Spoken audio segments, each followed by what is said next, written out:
There are three basic categories that you can use when you're mitigating threats: physical controls, technical controls, and administrative controls.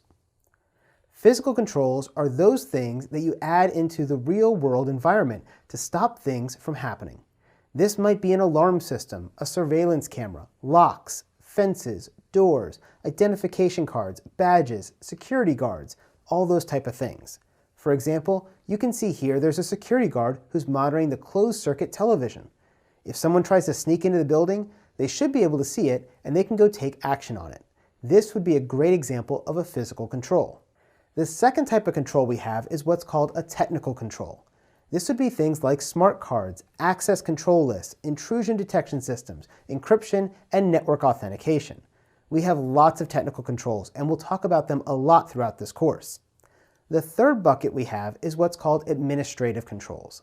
These are things like policies, procedures, security awareness training, contingency plans, and disaster recovery plans. Now, administrative controls can further be broken down into two categories. These are procedural controls and legal or regulatory controls. Procedural controls are those things that your organization chooses to do on its own. Legal and regulatory controls, on the other hand, are ones that you have to do because the law says you must. For example, if you work in the healthcare field, you're going to have to follow HIPAA, which is a regulation and law that talks about how you must secure the patient's data. If you work in the financial services industry, you're going to be subject to the Sarbanes-Oxley law, which is a law here inside the United States that discusses how information must be protected in that realm. Now, we're going to go into much more detail into each of these areas later on in the course.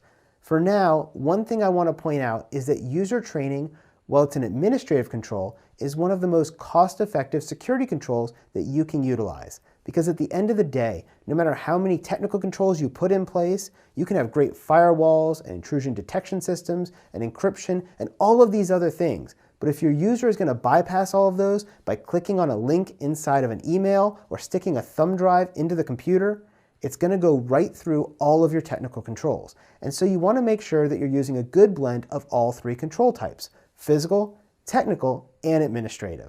Now, one quick word of warning. Sometimes you're going to hear administrative controls referred to as managerial controls. Regardless of which one you hear, administrative or managerial, they're talking about the same thing. When we're dealing with these type of controls, we're dealing with things that are policies, written organizational constraints, or other things like that.